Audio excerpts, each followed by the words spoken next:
لبيك اللهم لبيك لبيك لا شريك لك لبيك إن الحمد والنعمة لك والملك لا شريك لك لبيك اللهم لبيك. السلام علیکم ورحمۃ اللہ وبرکاتہ. نحمده ونصلي على رسوله الكريم. اما بعد فاعوذ باللہ من الشیطان الرجیم. بسم اللہ الرحمن الرحیم. رب اشرح لي صدری ويسر لي امری واحلل عقدۃ من لسانی یفقہوا قولی.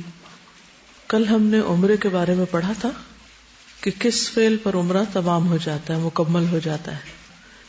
عمرہ کرنے کے بعد احرام کھول دیتے ہیں اور باقی دن مکہ میں گزارتے ہیں، یا بعض لوگ اس دوران کچھ دن مدینہ میں گزار کر واپس آتے ہیں. حج کے کچھ آداب ہیں جنہیں ملحوظ رکھنا چاہیے. ہر چیز کے کچھ مینرز ہوتے ہیں. کسی بھی جگہ رہنے، کسی بھی جگہ پر جانے میں کیا کیا چیزیں ضروری ہیں وہ ہم سب کو عام طور پر معلوم ہوتی ہیں یا جانے سے پہلے ہم معلوم کرتے ہیں. عموماً ہم مناسک تو سیکھتے ہیں، لیکن روزمرہ زندگی میں وہاں دوسرے لوگوں کے ساتھ رہنا کس طرح ہے، کیسے بہیو کرنا ہے، کیسے معاملات رکھنے ہیں، کیسا اخلاق ہونا چاہیے، اس چیز کی عموماً پرواہ نہیں کی جاتی. تو اس طرف توجہ بھی بہت ضروری ہے. اللہ سبحانہ و تعالیٰ نے قرآن مجید میں حج کا ذکر کرتے ہوئے کیا فرمایا؟ فَمَنْ فَرَضَ فِيهِنَّ الْحَجَّ فَلَا رَفَثَ وَلَا فُسُوقَ وَلَا جِدَالَ فِي الْحَجِّ. اور اسی طرح وَتَزَوَّدُوا فَإِنَّ خَيْرَ الزَّادِ التَّقْوَى. جاتے ہوئے ساتھ تقوی لے جائیں، اور وہاں پر جن چیزوں سے پرہیز کرنا ہے وہ رفث، فسوق اور جدال ہے. ان سب چیزوں سے کس طرح بچا جا سکتا ہے؟ وہ کون سی ایک خاص کوالٹی ہے کہ جو انسان کے اندر آ جائے تو ان چیزوں سے بچ سکتا ہے؟ صبر. صبر آ جائے تو پھر ہی انسان لڑائی جھگڑے اور فتنے فساد سے اور جدال سے اور فسوق سے اور رفث سے بچ سکتا ہے. قرآن مجید میں اللہ تعالیٰ فرماتے ہیں وَجَعَلْنَا بَعْدَكُمْ لِبَعْدٍ فِتْنَةً أَتَصْبِرُونَ. اور ہم نے تمہارے بعض کو بعض کے لیے ایک آزمائش بنایا ہے. انسان انسانوں کے لیے بہت بڑا امتحان ہے، بہت بڑا. ہم اپنے آس پاس کے لوگوں کی وجہ سے ہی خوش ہوتے ہیں، اور انہی کی حرکتوں کی وجہ سے یا تکلیف دہ حرکتوں کی وجہ سے ہم غصے میں آتے ہیں یا ناراض ہوتے ہیں یا پریشان ہوتے ہیں یا اداس ہوتے ہیں. تو انسان ایک ایسی مخلوق ہے جو اکیلی بھی نہیں رہ سکتی، لیکن لوگوں کے ساتھ رہنا اس سے بھی زیادہ مشکل کام ہے. ہم کسی حال میں بھی راضی نہیں ہوتے، اور یہ ایک بہت بڑا امتحان ہے ہم سب کا. جن لوگوں سے ہمیں فائدے پہنچتے ہیں ان سے نقصان بھی پہنچتے ہیں، اور جن سے کبھی تکلیف پہنچتی ہے ان سے خوشیاں بھی ملتی ہیں. اس لیے ہمیں صبر سے کام لینا ہوگا اگر ہم واقعی زندگی کے سفر میں کامیاب ہونا چاہتے ہیں، اور خصوصاً حج کے سفر میں. جب بھی کسی کی طرف سے کوئی تکلیف پہنچے تو یہ کہہ کے صبر کر لے، یا یہ سوچ کے صبر کر لے کہ اس شخص سے فلاں اور فلاں فائدہ بھی تو مجھے پہنچا ہے. جب ہم کسی کے احسانات یاد رکھتے ہیں تو ہمیں اس کی طرف سے پہنچنے والی تکلیف بہت کم محسوس ہوتی. اور پھر ان الحسنات یذہبن السیئات، لوگوں کے اچھے رویوں کو یاد رکھنا ان کے تکلیف دہ رویوں کو بھلا دیتا ہے. نبی صلی اللہ علیہ وسلم نے فرمایا وہ مومن جو لوگوں سے ملتا جلتا ہے اور ان کی طرف سے آنے والی تکالیف پر صبر کرتا ہے، وہ اس مومن سے اجر و ثواب میں کہیں زیادہ ہے جو لوگوں سے میل جول نہیں رکھتا کہ ان کی تکالیف پر صبر کرنے کی نوبت آئے. جب آپ ملیں گے ہی نہیں کسی سے تو آپ کو تکلیف ہی نہیں پہنچے گی. جب تکلیف ہی نہیں پہنچے گی تو آپ صبر کہاں کریں گے؟ صبر کی نوبت ہی نہیں آئے گی. تو صبر نہیں ہوگا تو اجر کہاں سے آئے گا؟ تو اس لیے اس اجر تک پہنچنے کے لیے لوگوں سے ملنا جلنا ضروری ہے. لوگوں کے علاوہ ہماری روزمرہ کی جو مشغولیات ہیں یا مصروفیات ہیں اور روزمرہ کے پروگرام کا لازمی حصہ وہ کھانا پینا ہوتا ہے، جو حج میں بھی جاری رہتا ہے. عام طور پر لوگ وہاں کھانے پینے کی شکایات کرتے نظر آتے ہیں یا تبصرہ کرتے رہتے ہیں کھانے پر. کھانے سے پہلے اس بات کی فکر لگی رہتی ہے کہ کہاں سے کھائیں گے, کیا کھائیں گے. جب کھانا سامنے آتا ہے تو کچھ اس وقت باتیں بناتے ہیں, کچھ کھانے کے بعد. کیا ہم ان تبصروں سے رک نہیں سکتے؟ رک سکتے ہیں اگر ہماری زندگی میں کوئی اعلیٰ مقاصد ہو. تو کیا کرنا چاہیے؟ صبر کے ساتھ ساتھ شکر. جو بھی ملے اسے کھا لیں اور شکر ادا کریں. حدیث میں آتا ہے اللہ تعالیٰ اس بندے سے خوش ہوتا ہے جو ایک لقمہ کھا کر اس پر اللہ کا شکر ادا کرے, یا ایک گھونٹ پیے اور اس پر اللہ کا شکر ادا کرے. تو کھا پی کر کیا کرنا چاہیے؟ شکر ادا کرنا چاہیے جو بھی ملے. پھر سکینت اختیار کرنا. نبی صلی اللہ علیہ وسلم نے عرفہ کے دن فرمایا ایھا الناس علیکم بالسکینۃ فإن البر لیس بالایداع. صحیح بخاری. لوگوں آہستگی اور وقار کو اپنے اوپر لازم کر لو. اونٹوں کو تیز دوڑانا کوئی نیکی نہیں. نہیں ہٹو بچو, شور ہنگامہ, پش کرنا, چیخنا چلانا, یہ مسلمان کے اخلاق کے منافی ہے. اور چال میں بھی وقار ہونا چاہیے, گفتگو میں وقار اور ٹھہراؤ ہونا چاہیے. لوگ معاملات کے اندر بھی اعتدال میں نہیں رہتے, یا وہ غصے میں بھڑک رہے ہوتے ہیں یا وہ خوشی سے نہال ہو رہے ہوتے ہیں. بھائی درمیان میں رہو, ٹھہر جاؤ, سکینت اختیار کرو.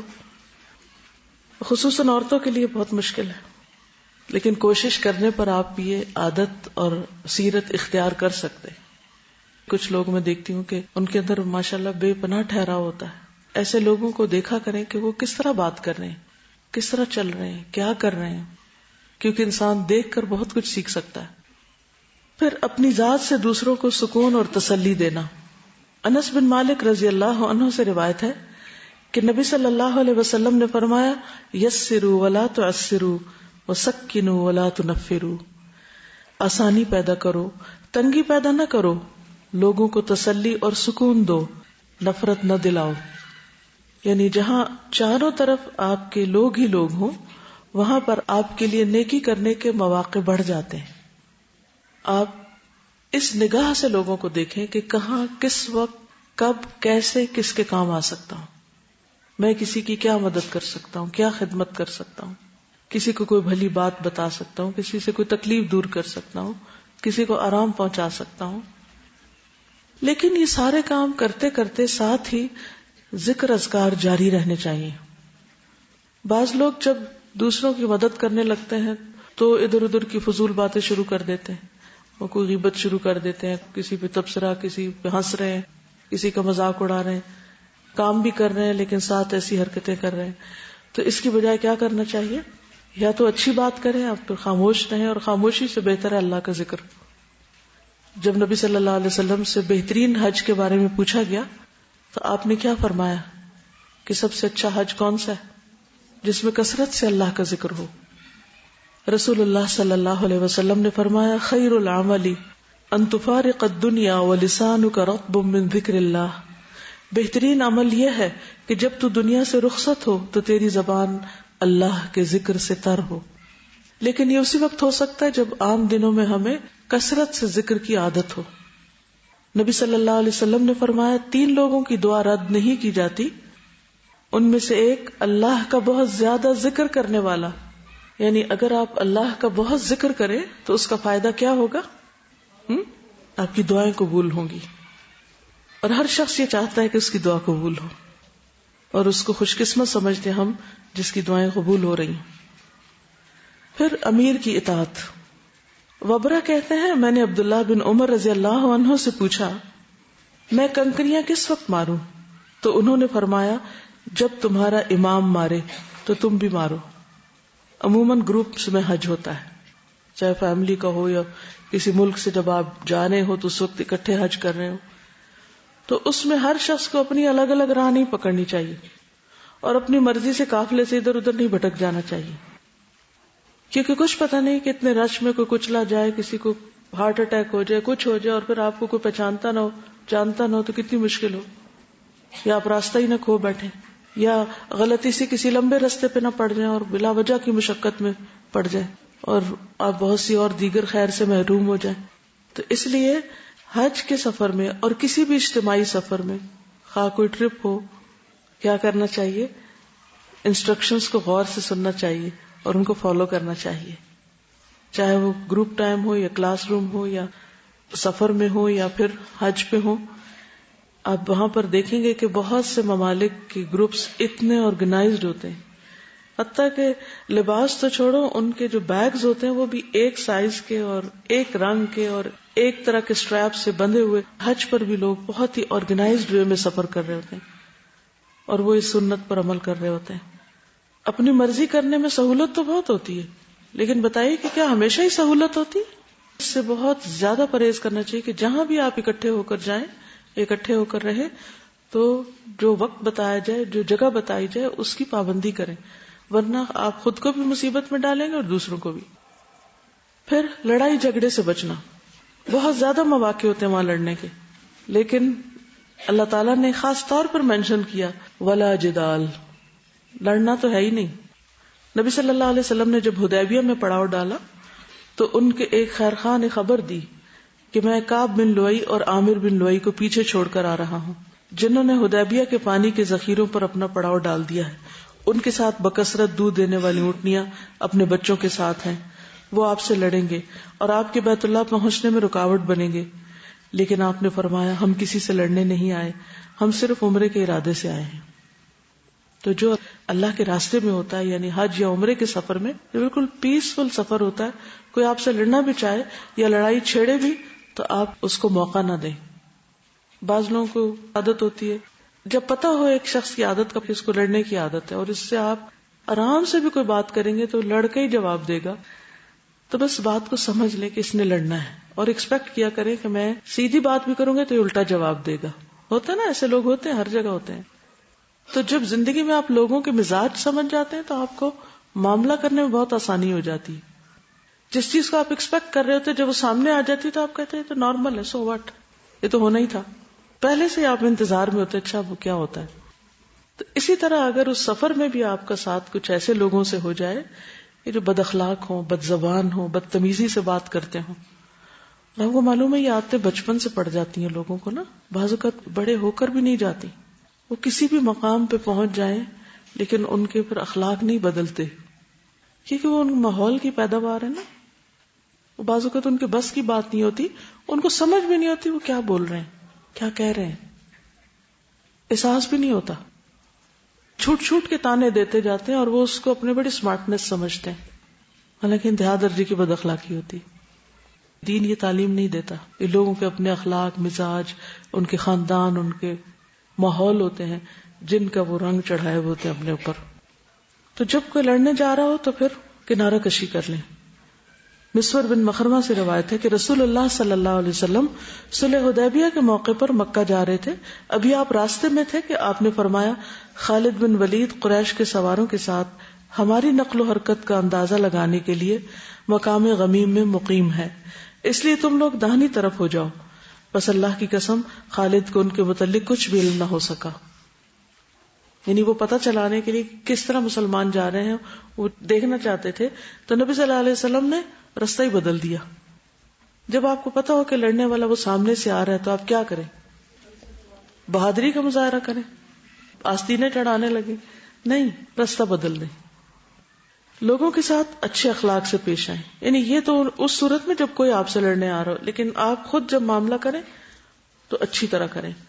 حدیث میں آتا ہے جہاں کہیں بھی ہو اللہ سے ڈرو، برائی کے بعد بھلائی کرو تاکہ وہ اسے مٹا دے، اور لوگوں سے اچھے اخلاق سے پیش آؤ. ہم انسان ہیں، غلطی، کمی، کمزوری ہم سب سے ہو جاتی، لیکن اس کے بعد کوشش کریں کہ پھر اچھا سلوک کر لیں، حسن اخلاق سے معاملہ کر لیں. نبی صلی اللہ علیہ وسلم نے فرمایا تم میں سب سے بہتر وہ ہے جس سے خیر کی امید ہو.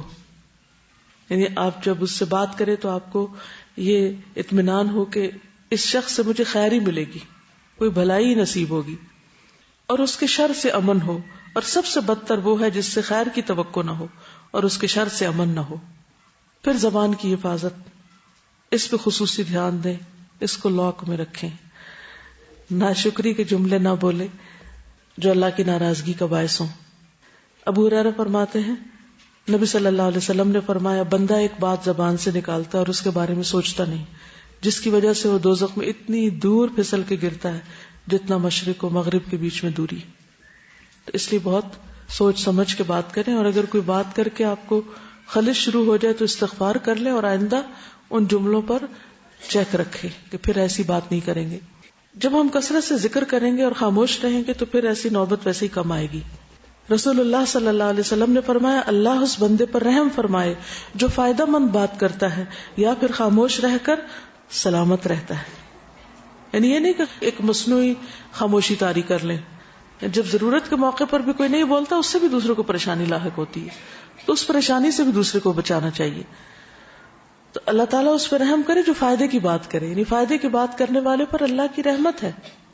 یا پھر اگر نہیں ہے کوئی فائدے کی بات، کام کی بات، تو خاموشی اختیار کر کے سلامت رہیں. پھر نظروں کی حفاظت، کیونکہ حج کے لیے کثرت سے مرد اور کثرت سے عورتیں گئی ہوتی ہیں اور باہم اختلاط بھی بہت ہوتا ہے. اس لیے کوشش کریں کہ کسی نامحرم پر نظر نہ پڑے. یعنی آپ چلیں اس طرح کہ جیسے آپ کے آس پاس کوئی بھی نہیں. فوکس کریں اپنے منزل پہ، اپنے مقصد پہ. تو ہر ناجائز غیر ضروری چیز پہ فوکس نہ کریں، اس پہ توجہ نہ دیں. چیزیں نظروں سے آگے سے گزریں گی، لوگ گزرتے جائیں گے. نظر ٹھہرائے نہیں کسی پہ.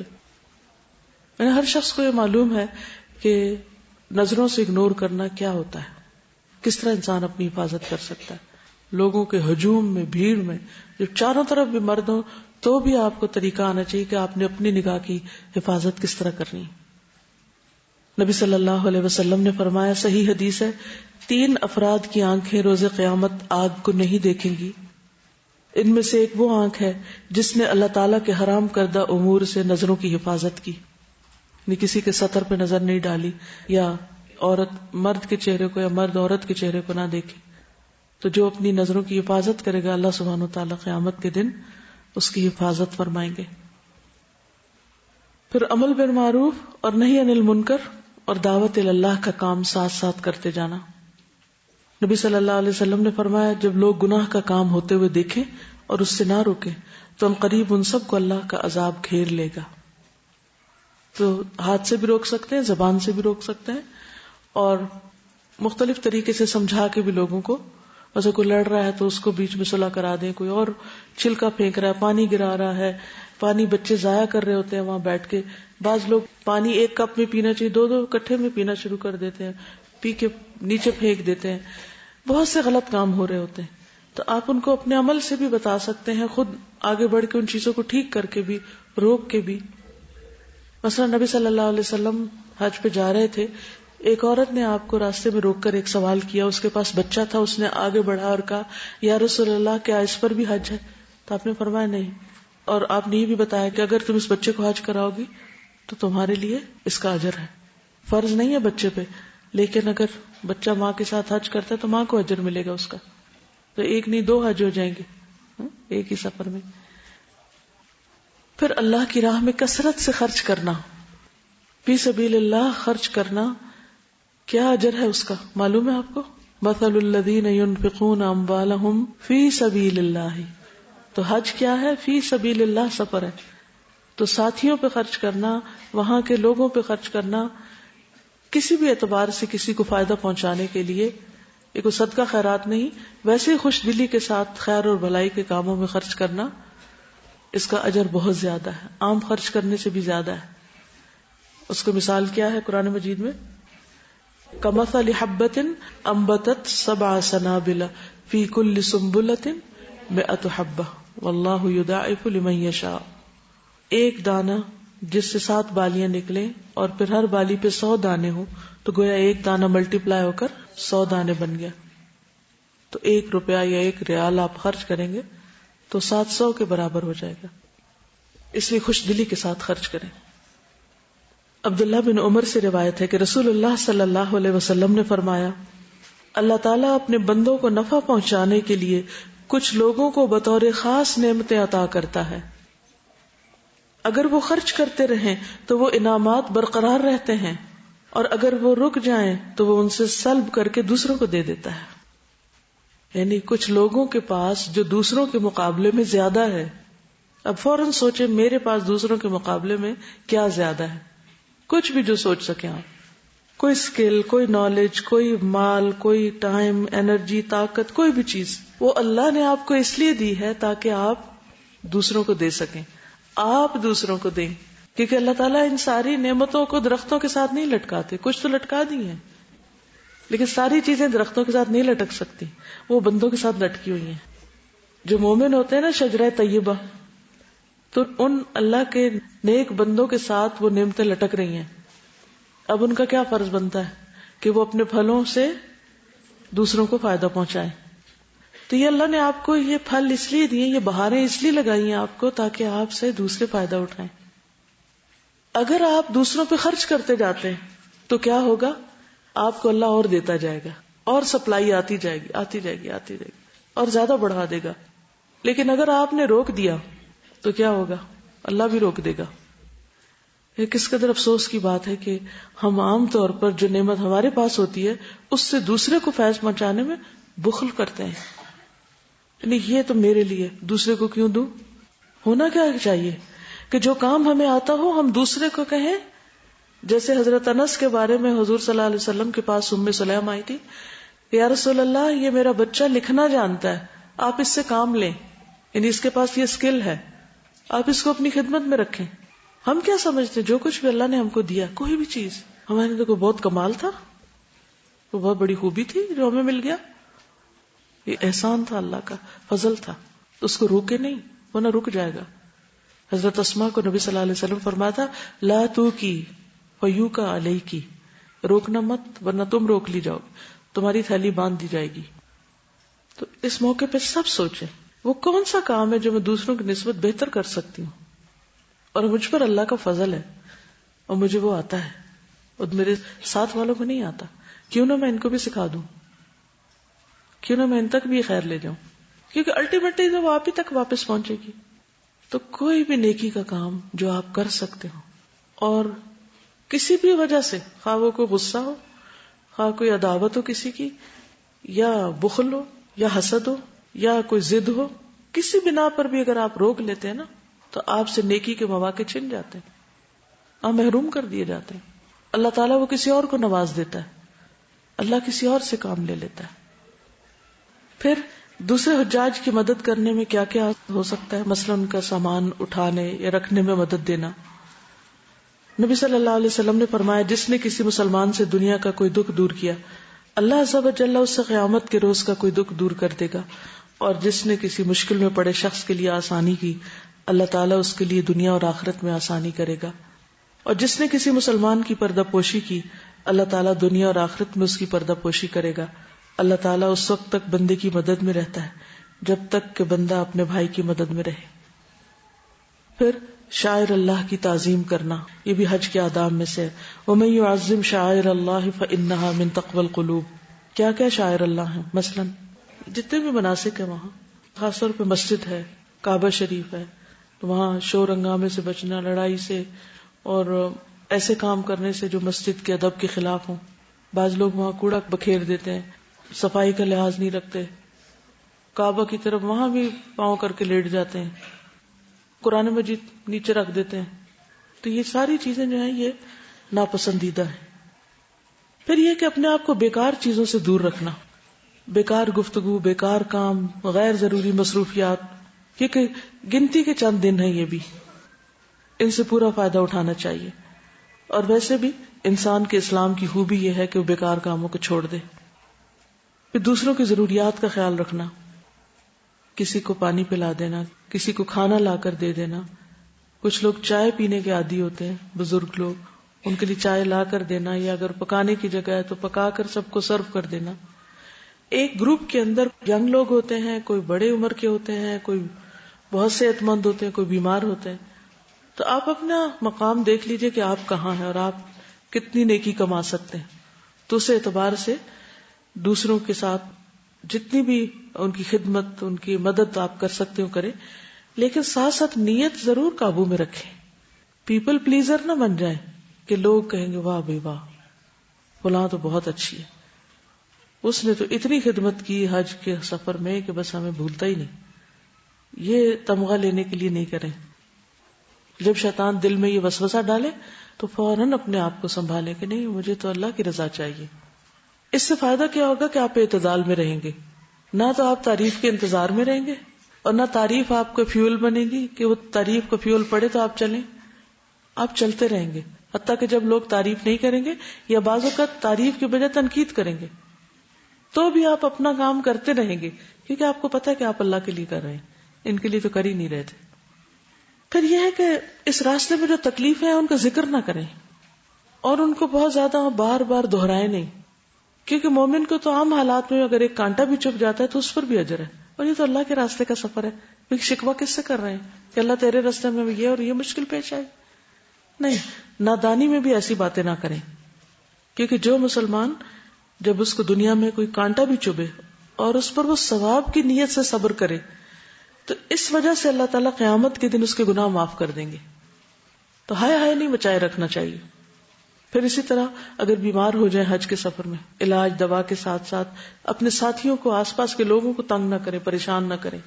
بخار بھی چڑھے تو جسم سے اس طرح گناہ جھڑتے ہیں جیسے سوکھے پتے درخت سے جھڑتے ہیں. تو یہ سارے گناہوں کو جھاڑنے کے طریقے ہوتے ہیں، تو اس کا بھی بہت ذکر نہ کریں. پھر دوسروں میں صلح کروانا. بعض اوقات آپ کے گروپ میں 2 لوگ آپس میں لڑ بیٹھتے ہیں اور وہ بولنا چالنا چھوڑ دیتے ہیں، تو صلح کرانا کتنی بڑی نیکی ہے. نماز، روزے، حج، زکوٰۃ سے بھی بڑی اجر و ثواب میں بڑھ جاتی. کیونکہ ہوتا یہ ہے کہ جب 2 لوگوں کی لڑائی ہو جاتی ہے یا آپس میں کوئی مس انڈرسٹینڈنگ ہوتی ہے، پھر آپ کو غیبت بھی سننی پڑتی ہے اور بدگمانیاں بھی بعض اوقات آپ کے دل میں آ جاتی ہیں اور بعض اوقات دوسروں کو آپ بلٹل کرنے لگتے ہیں. تو بہتر ہے کہ جلد از جلد ان کی دوستی کرا دی جائے. اس سے انشاءاللہ تعالیٰ آپ کے حج کا سفر جو ہے وہ خوشی سے گزرے گا. چلیے اب اجازت. سبحانک اللہم و بحمدک، اشہد ان لا الہ الا انت، استغفرک و اتوب الیک. السلام علیکم و رحمۃ اللہ وبرکاتہ. والنعمة لك والملك لا شريك لك لبيك اللهم لبيك. والنعمة لك والملك لا شريك لك لبيك اللهم لبيك. لك لبيك إن الحمد والنعمة لك والملك لا شريك لك لبيك اللهم لبيك. لا شريك لك لبيك إن الحمد والنعمة لك والملك لا شريك لك لبيك اللهم لبيك. لا شريك لك لبيك إن الحمد والنعمة لك والملك لا شريك لك لبيك اللهم لبيك. لا شريك لك لبيك إن الحمد والنعمة لك والملك لا شريك لك لبيك اللهم لبيك. والنعمة لك والملك لا شريك لك لبيك اللهم لبيك. شريك لك لبيك إن الحمد والنعمة لك والملك لا شريك لك لبيك اللهم لبيك. إن الحمد والنعمة لك والملك لا